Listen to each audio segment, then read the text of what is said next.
Esto que vemos acá es una de las cajas fuertes, de las 70 casas de seguridad de Pablo Emilio Escobar Gaviria.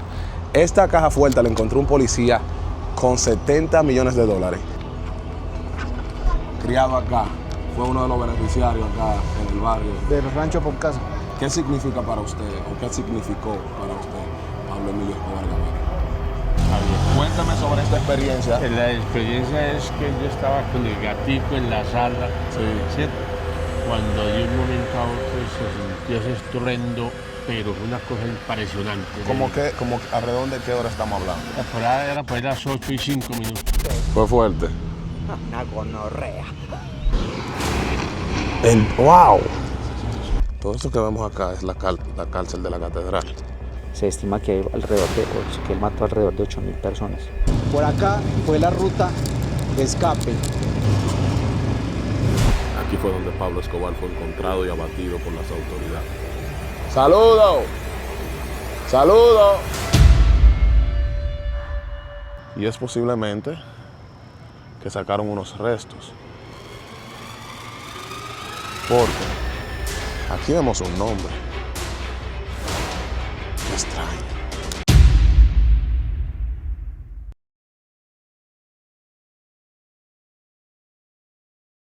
Quien no conoce su historia está condenado a repetirla.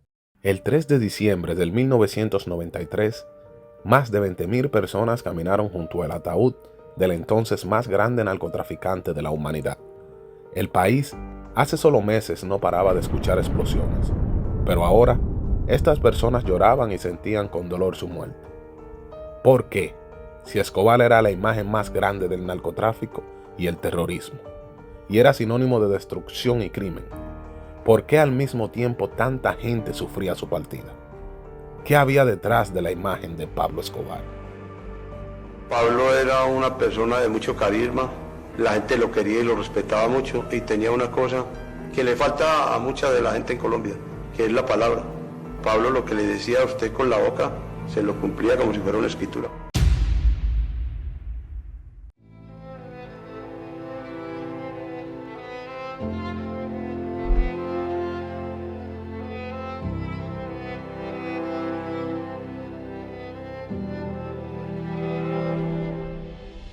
Nació el 1 de diciembre del año 1949 en Río Negro, Antioquia. Era hijo de Abel de Jesús Escobar, un campesino, y Elmilda Gaviria, una maestra de escuela. Poco después, la familia se mudó a Envigado, en Medellín, donde Pablo creció en un ambiente humilde, pero con una gran ambición desde joven. Desde entonces, mostraba una mezcla de inteligencia, rebeldía y deseo de poder. Se dice que en su juventud ya tenía una meta clara: ser millonario antes de los 30 años de edad. Incluso popularizó una frase que dice: si de aquí a 5 años yo no tengo $1.000.000 en el bolsillo, me pego un tiro. En su adolescencia, Escobar comenzó con pequeños delitos. Vendía cigarrillos de contrabando, robaba lápidas de cementerios para revenderlas, falsificaba diplomas y documentos universitarios, robaba bancos y también se dedicó al contrabando de autos robados. A mediados de los años 70, Escobar conoció el negocio que cambiaría todo: la cocaína. En esos años, el consumo en Estados Unidos crecía rápidamente y Colombia se convirtió en un punto clave de producción y envío. Escobar comenzó trabajando con contrabandistas locales, pero pronto montó su propia red de transporte. Su primera ruta fue desde Perú a Bolivia, donde compraba la pasta base, la refinaba en laboratorios cerca de Medellín y la enviaba en avionetas hacia Miami. El negocio fue tan rentable que en pocos años ganaba millones de dólares cada semana. Se calculaba que en su punto más alto llegó a facturar más de 70 millones de dólares al día. En el año 1976 fundó junto a otros capos que eran los hermanos Ochoa, Carlos Leder, José González Rodríguez Gacha, alias El Mexicano, entre otros, el Cartel de Medellín. Este cartel se convirtió en una multinacional del crimen con rutas aéreas, flotas de barcos, laboratorios y una red de corrupción política sin precedentes. El dinero era tanto que no sabían dónde guardarlo. A finales de los años 70 y comienzos de los años 80, Escobar empezó a ganarse el cariño del pueblo de una manera sorprendente. aunque para muchos era un asesino y un narcotraficante.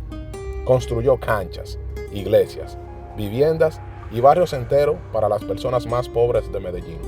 Uno de esos proyectos fue el barrio Pablo Escobar, donde regaló más de 400 casas a familias necesitadas. Y yo, este servidor, te mostraré cómo se encuentra ese barrio hoy en día.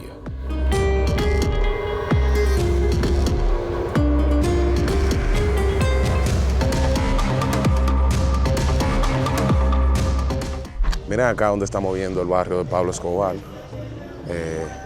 lo que creó Pablo Escobar. Vamos a mostrárselo un poquito más de cerca por acá. Miren cómo vamos subiendo esta escalera.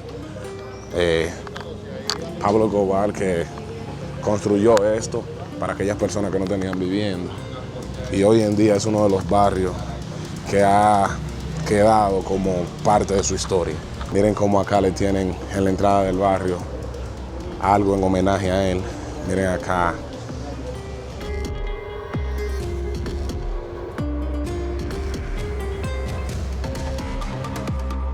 Y aquí vamos viendo la avispa que usó Pablo cuando hizo el atraco en el banco, que iba con su primo Gustavo Gaviria. El color de la avispa, como le dicen acá, era rojo y negro. ¿Por qué tenía dos colores? Porque él quería despistar a las policías. Cuando se supo que se hizo el robo del banco, la policía decía que era roja y otros decían que era negra, y esto creaba una confusión entre la policía y así era más difícil dar con el paradero de Pablo Escobar Gaviria. Muy astuto el man. Aquí estamos viendo una estatua de Pablo en honor a él por todo lo que hizo en este barrio. Miren el famoso teléfono que él usaba, que sacaba la antena para comunicar cuando quería hacer algo a sus guerrilleros. Aquí estamos viendo las armas que se usaban en esos momentos, cuando él también mandaba a dar una orden para asesinar a alguien.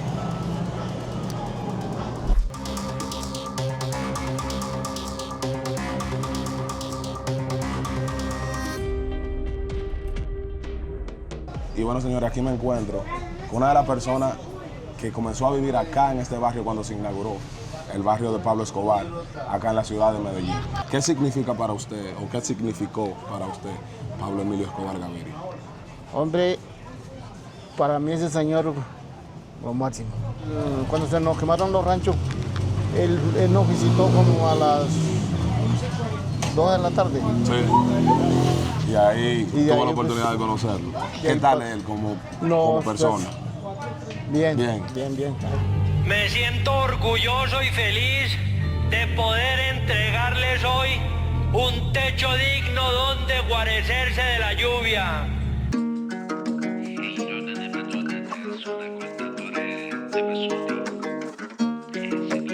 Miren qué diferente se ven las casas hoy en día como estaban. Ahí en la pantalla le estoy dejando una foto de como cuando estaban las casas. Y miren las diferencias.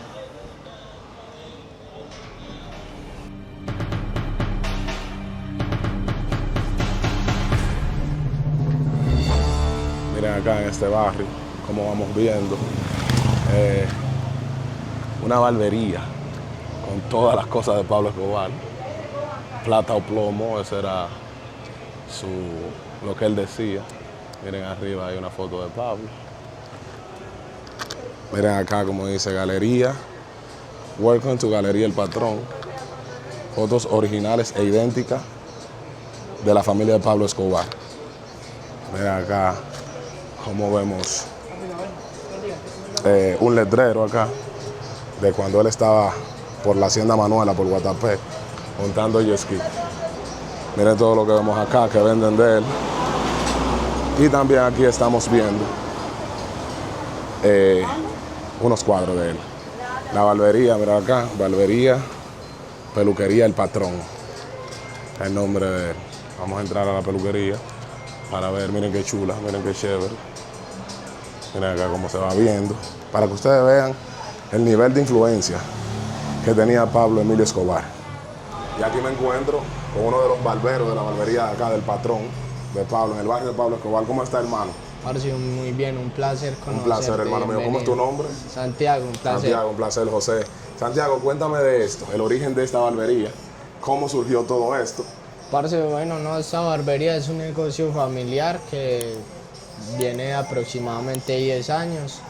Empezamos pues con muy pocas cosas de Pablo y ya a medida de que nosotros vimos que ya empezó a subir turismo, a conocer la historia de Pablo, tuvimos la idea de empezar a meter cositas de Pablo con autorización de la familia de él, entonces por eso encontrás tantas fotos y souvenirs de Pablo Escobar.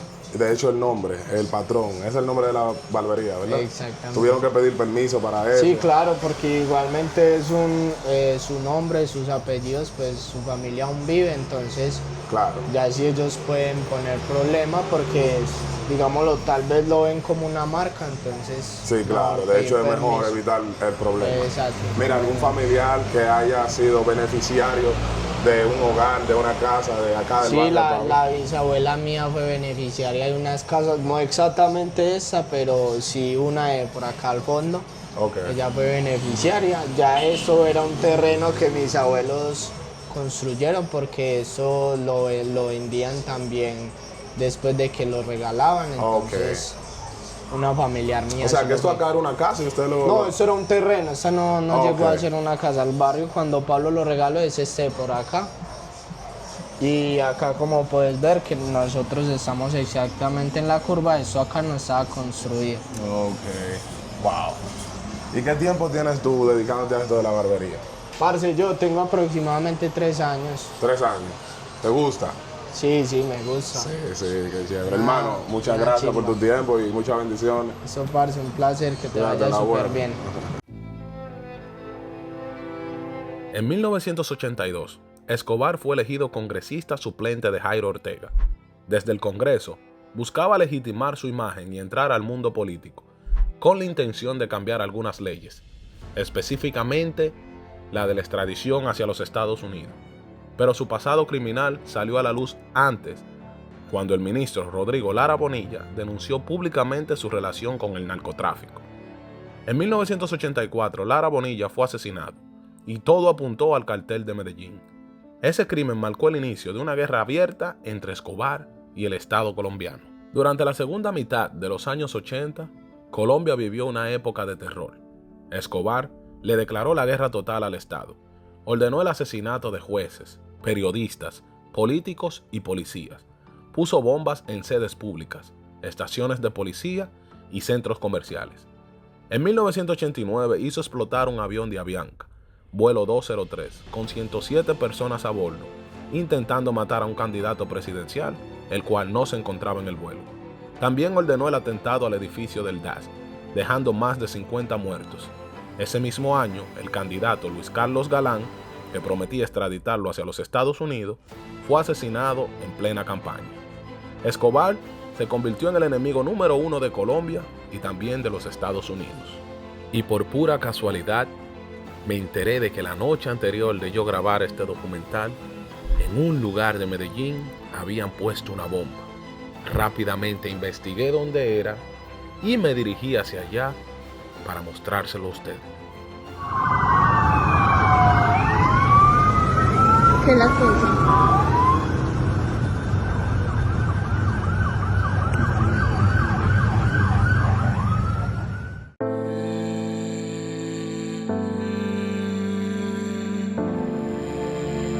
Me encuentro en el lugar de los hechos. Hasta el momento se desconoce la razón por la cual se puso esta bomba. Pero quiero que vean cómo está todo por acá, lleno de policía.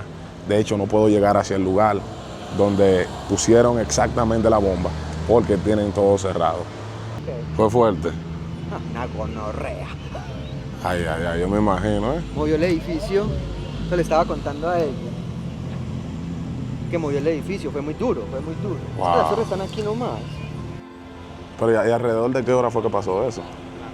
Mira, no, toda la hora exacta. Porque tengo cámara de seguridad en mi casa.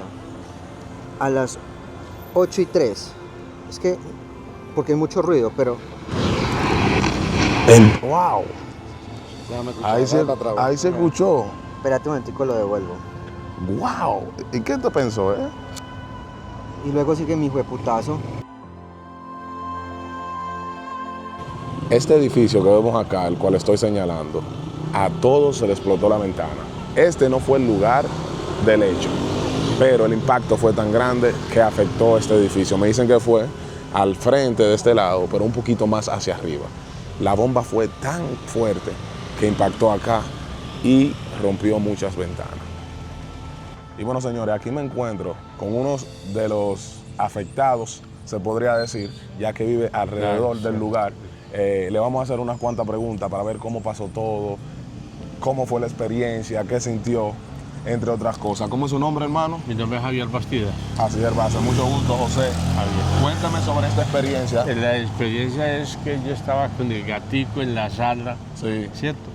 Cuando de un momento a otro se sintió ese estruendo, pero fue una cosa impresionante. ¿Cómo alrededor de qué hora estamos hablando? Por ahí era por las 8:05. ¿Qué hacía? ¿Usted estaba con su gato? Yo estaba con el gatico en la sala cuando sentí ese estruendo tan impresionante. Le digo honestamente, a mí me dio miedo. Sí. Porque yo no había sentido un estruendo tan horrible. No hay temblores, no hay nada, hermano. Okay. Era como acabar el mundo, hermano, parecía. Eso fue miedoso, le cuento. Wow. Sí, porque como le digo, fue yo aquí abajo. ¿Usted de acá de Medellín? Sí, yo vivo aquí en Medellín. ¿Y usted nacido y criado acá? Nacido y criado en Medellín. Perdón por la pregunta, sino que le voy a hacer esta pregunta para llegar a otro contexto. ¿Qué edad tiene usted? La edad mía, yo soy modelo 47, no tengo una edad ahorita de 87 años. Ok, ¿vivió usted para los tiempos de Pablo Emilio Escobar Gaviria?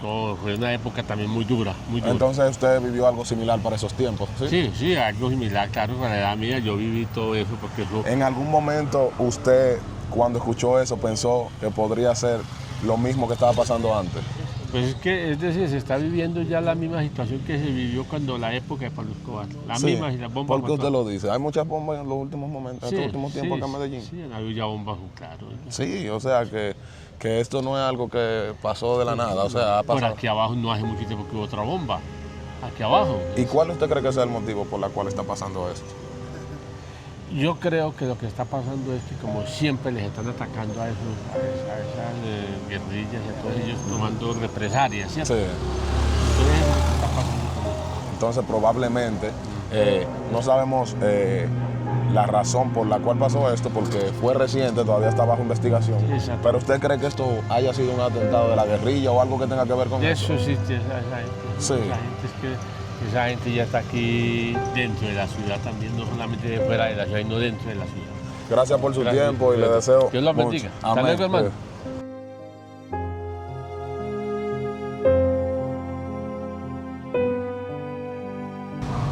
Y bueno, señores, ya ustedes vieron lo que pasó ahí.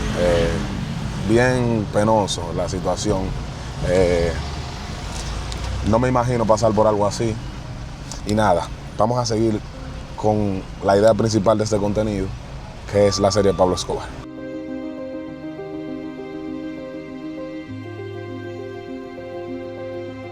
Y aquí llegamos al Museo de Pablo Escobar, un lugar que conserva muchos de los objetos originales de aquellos tiempos. Acompáñame, porque aquí vamos a conocer un poco más a fondo su historia y todo lo que quedó en una época que marcó a Colombia. Y aquí, empezando el tour, lo primero que vamos viendo son los carros que eran de Pablo Escobar. Todos estos carros, estos 4 carros que ven acá, eran de Pablo Escobar, no es simulación, eran de él mismo lo usaba.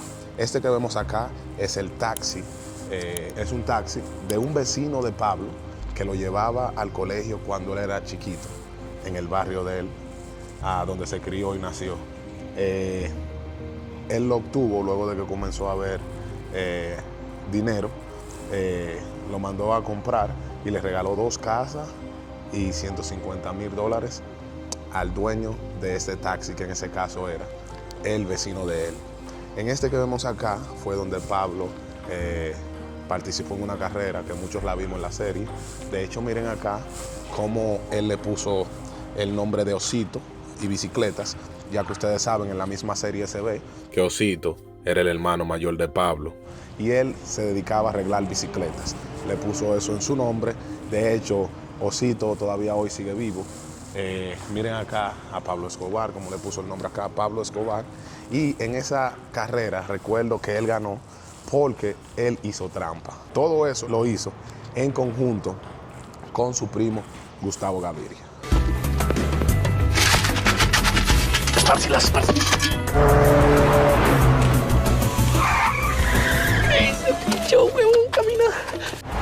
Pablo, carajo, mi primo! Este azul que vemos acá es donde él lo usaba para ir a Ecuador a hacer contrabando, a traer cosas ilegales hacia Colombia.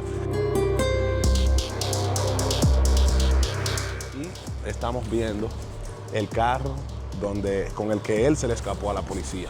De hecho, ustedes ven acá que dice Vuelta a Colombia, y la razón por la cual él hizo este carro era porque había mucho retén en la ciudad de Colombia buscando de él, o sea, buscando a Pablo Escobar, y él y su primo Gustavo Gaviria, que siempre andaban juntos, se hicieron pasar por ciclistas. Esto que vemos acá es una de las cajas fuertes, de las 70 casas de seguridad de Pablo Emilio Escobar Gaviria. Esta caja fuerte la encontró un policía con 70 millones de dólares y la devolvió solo con 10 millones. Este policía quería robarse 60 millones de dólares y Pablo Emilio Escobar lo mandó a buscar. Dio con él, lo hizo que devuelva el dinero y de una vez lo mandó a matar. Miren acá cómo vamos a abrir esto. Ahí está, un poquito fuerte estaba. Miren acá cómo vamos viendo la cara de Pablo. Y vamos a abrir para que ustedes vean cómo está por dentro esta caja fuerte. Miren acá. A lo mejor ustedes preguntarán, pero ahí no cabe 60 millones de dólares. Pues no, no solo dinero había en esta caja fuerte. Aquí habían diamantes, joya muy costosa de su esposa y muchas cosas de valor de Pablo Escobar. Esto también hacían el equivalente a los 70 millones de dólares que habían aquí dentro de esta bóveda.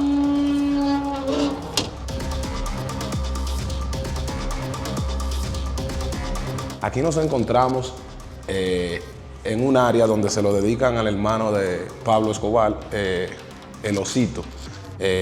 Recuerden que era ciclista, este mismo tenía una tienda de bicicletas. Y aquí podemos ver todos los premios que él ganó, ya que era ciclista profesional. Rompió un récord en Colombia de 37 victorias en un año y fue 2 veces mejor ciclista del año acá en Colombia. Aquí podemos ver una bicicleta que es Colnago italiano. De esta solo se hicieron 5 y esta fue una de las que quedó. De hecho, acá vemos que le hicieron baño en oro. Miren cómo se ve ahí. De este lado vamos viendo una de las primeras bicicletas que tuvieron el Osito cuando participaba, y esta de acá fue una de las que se hizo en la tienda de él. De hecho, miren que tiene la marca aquí, Osito. Y todas estas bicicletas la usaba Osito, y también Pablo Escobar tuvo la oportunidad de tenerla en su casa y ponerle sus manos. Acá estamos viendo una lámina, un cartel de la revista Forbes. En esta revista, Pablo salió como el 7º hombre más rico del mundo. Esta revista, el dueño se contactó con Pablo y le pidió $700,000 para poner a Pablo como número 1. Pero Pablo no aceptó, ya que no aceptaba chantajes. Aquí vamos entrando a un lugar donde tienen muchos obsequios de la Hacienda Nápoles. Esto que vemos acá es un pequeño columpio que lo puso para sus hijos, para que jueguen acá. Miren cómo está todavía en excelentes condiciones. Acá estamos viendo los muebles que él tenía en la Hacienda Nápoles. Son los mismos que él compró, hoy en día lo conservan y están aquí. O sea que este servidor que está acá, le está poniendo las manos a todo eso que era del señor Pablo Emilio Escobar Gaviria. De hecho, voy a tomar el atrevimiento de sentarme para poder decir que, al igual que él, se sentó en este lugar. Aquí también podemos ver unas imágenes de todos los animales que él tenía en la Hacienda Nápoles. De hecho, también acá, ese Ford Truck, o no sé cómo le dicen de donde me ves, sé que le ponen diferentes nombres en diferentes países, y también era de él, que lo compró para tenerlo allá. Aquí está, lo estoy tocando también. Miren todos los animales que él tenía. Y de hecho acá, estos que vemos aquí son los 2 más costosos que él los mandó a buscar y los trajo hacia acá. Aquí estamos viendo una imagen de la Hacienda Nápoles. Miren qué grande, esto acá era una pista de aterrizaje para la avioneta. Aquí estamos viendo un helipuerto y estamos viendo que tenía cancha de fútbol de básquetbol, tenía una piscina en forma de pez y miren todo el territorio de esta hacienda. Yo iba a tratar de ir para mostrárselo a ustedes, pero lamentablemente está aproximadamente 4 horas de este lugar y me dicen que hoy en día lo que hay es un parque acuático. O sea que creo que no vale la pena dar un viaje de 4 horas para mostrarle un parque acuático cuando ya esto no existe. Lo único que existe es, creo, si no me equivoco, es la entrada que es así, una avioneta que la hizo llena de dólares y la mandó, miren acá como se ven las fotos, y la mandó a poner como entrada. Acá estamos viendo una foto de la muerte de Pablo. Acá estamos viendo, estas son una pintura de Botero, Fernando Botero, un pintor colombiano bien famoso acá. De hecho estuvimos por ahí en el primer capítulo, en la plaza de él. Pero aquí estamos viendo que esta es una imagen de supuestamente la muerte de la policía colombiana y esta supuestamente de un sniper de los Estados Unidos que lo mataron. Se dice que Pablo no lo mataron, que se mató él, porque tenía un médico de confianza que le decía a él que si se quería quitar la vida, se dispare acá o en el oído para que no pueda sobrevivir, porque si se disparaba así o en la 100, habían probabilidades de que quede con vida. Entonces le dijo a su mamá que si lo encuentran con un tiro acá, fue porque él mismo se quitó la vida. Y efectivamente, cuando lo encontraron, Pablo tenía el tiro acá y por eso es que se dice que fue él mismo que se dio el disparo. Esta foto que vemos acá fue cuando agarraron a Pablo por segunda vez. De hecho, miren acá cómo él se está riendo en forma de burla, porque el director de la cárcel decía que Pablo iba a durar muchos años ahí, pero ya este señor, como siempre, astuto, había pagado un soborno y él sabía que iba a salir. De hecho, por eso en la foto sale con esta sonrisa y déjenme decirle que Pablo Escobar no duró ni un día. Al otro día salió y hizo de la suya. Acá vamos a entrar y vamos a mostrarle cómo se ven una cárcel de acá de Colombia. Miren cómo es el espacio. Miren ahí una foto, una simulación de que acá meten alrededor de más de, se podría decir, de 15, 20 personas en una sola celda. Y también miren acá más imágenes de cómo se ven las celdas acá en Colombia. Miren ahí, así se ve todo. Y miren esto acá, que es donde le tiran la foto. De hecho, en la serie del cartel sale Pablo cuando empieza de esta manera, que se ríe, y luego lo ponen de lado así. Cansado de la persecución y negociar con el gobierno de César Gaviria, en el año 1991 Escobar se entregó voluntariamente, pero impuso sus propias condiciones. La principal, no ser extraditado hacia los Estados Unidos. La segunda, que el gobierno le permitiera construir su propia cárcel en una colina de Envigado. La cárcel se construyó bajo el nombre de La Catedral. Allí tenía todas las comodidades posibles: cancha de fútbol, bar, sauna, capillas, habitaciones de lujo, vista panorámica a Medellín, entre otras cosas. Aquí les muestro cómo está hoy en día esa cárcel.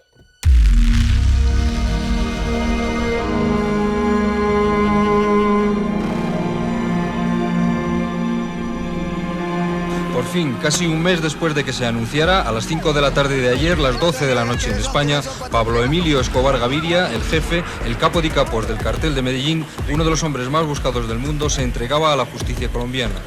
Un helicóptero lo dejó en la cárcel de máxima seguridad de Envigado, cerca de Medellín.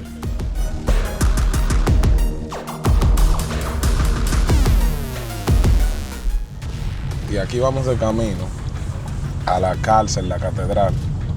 Miren cómo eran los caminos hacia la cárcel de la catedral. Miren qué incómodo. Y pensar que Pablo tenía puntos de seguridad en cada esquina, lo cual le informaban a él si alguien iba detrás de él. Así él tenía la oportunidad de escaparse. Pablo era bien astuto. De hecho, todas las cosas que hizo lo hacía en sitios que a la gente se le dificultara llegar.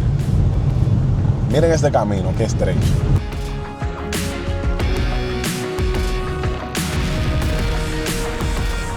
simplemente miren el camino para llegar a la cárcel, miren. Es un laberinto. Miren lo que le estoy diciendo. Miren acá, vamos a ver si cabemos aquí.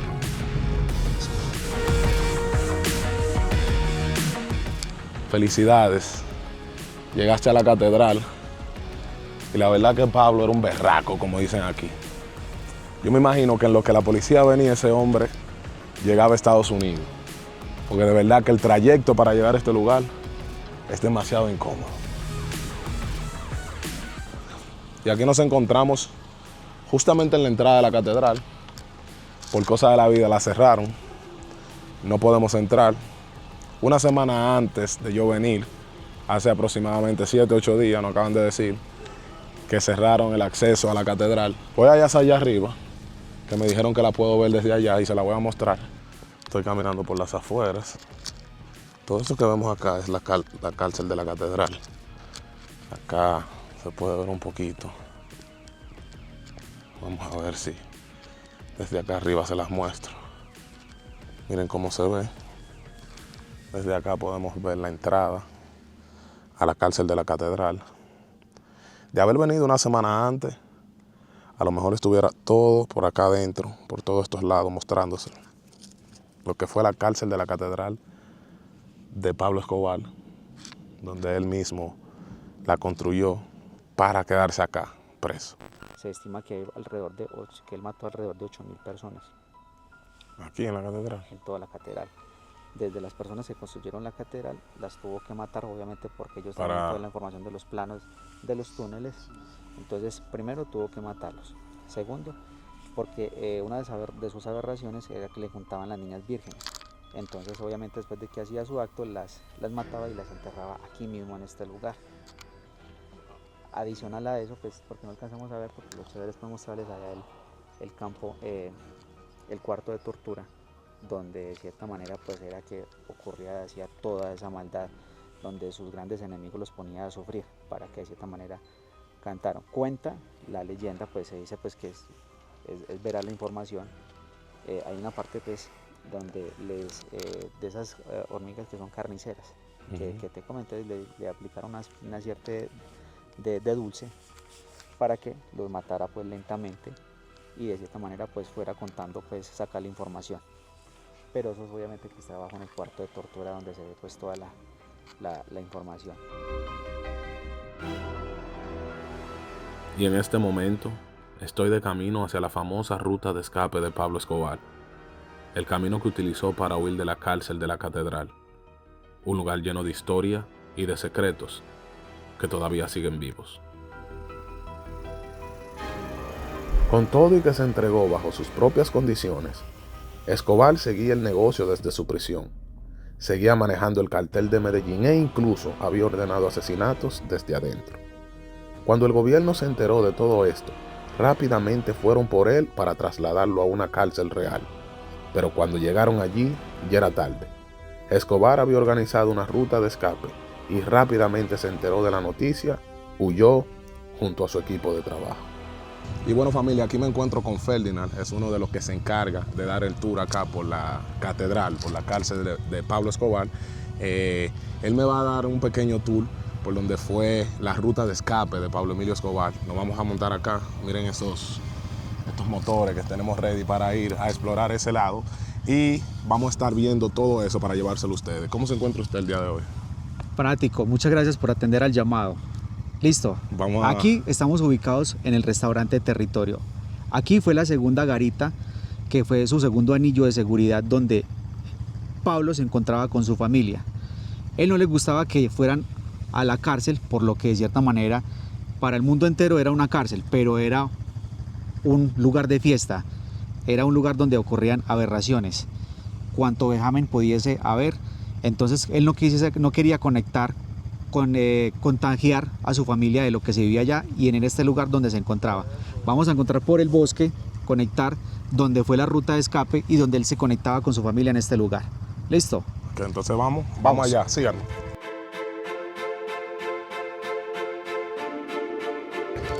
Vamos allá.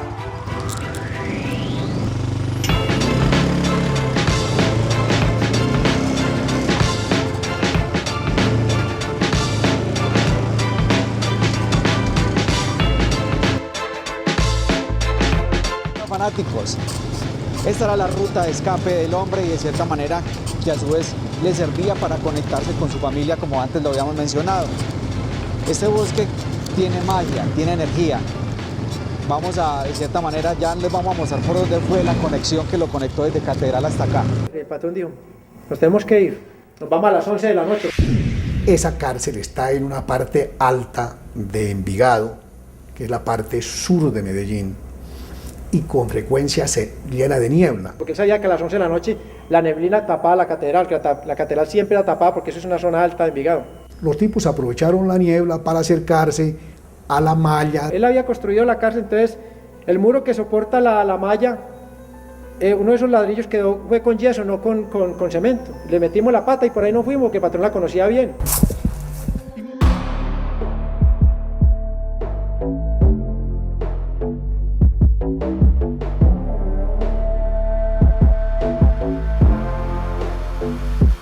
Esa fuga fue un golpe fuerte para el gobierno y marcó el inicio de una cacería sin precedentes.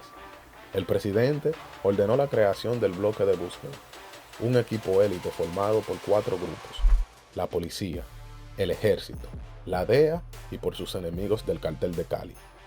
Durante más de un año, Escobar vivió escondido en diferentes casas de seguridad. Su red de apoyo comenzó a disminuir. Muchos de sus hombres fueron capturados y asesinados. Su familia fue vigilada y posteriormente exiliada. El dinero dejó de circular. Pablo Escobar pasó de ser el hombre más poderoso de Colombia a un simple fugitivo encerrado entre las paredes de sus propias casas. El 2 de diciembre del 1993, un día después de su cumpleaños número 44, Escobar fue rastreado por una llamada telefónica que le hizo a su hijo. El bloque de búsqueda lo localizó en el barrio Los Olivos, en Medellín. Y aquí estoy llegando al lugar donde todo terminó. Aquí fue donde Pablo Escobar fue encontrado y abatido por las autoridades. Un sitio que marcó el final a una de las épocas más impactantes en la historia de Colombia y quizás el mundo. Él estaba acá y cuando llegaron, todos vinieron desde acá, trataron de entrar, él huyó por la parte de atrás y cruzó hacia este lugar, hacia el techo de esta casa, y aquí fue donde le quitaron la vida, o mejor dicho, él se quitó la vida.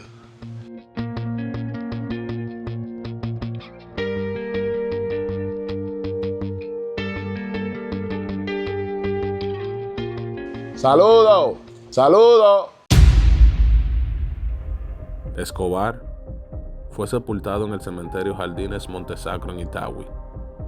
Miles de personas asistieron a su funeral, muchas de ellas llorando al patrón que alguna vez le dio un techo o dinero. Pero su muerte marcó el fin del cartel de Medellín y le dio comienzo a una nueva etapa a Colombia. El país entero respiró alivio, aunque las cicatrices de su violencia quedaron grabadas para siempre. Una persona que marcó una historia en Medellín, en Colombia y en el mundo entero. Pero más allá de la fama y la violencia, este lugar se ha convertido en un punto de reflexión. Muchos vienen por curiosidad, pero otros vienen para entender la magnitud que significó su vida y el legado de esta ciudad. Lo que vemos aquí es un recordatorio que todo el mundo va a llevar por siempre.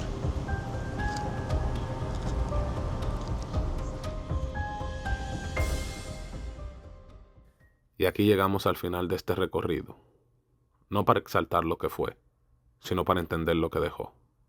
La historia de Pablo Escobar no es una historia de poder, es una historia de consecuencias.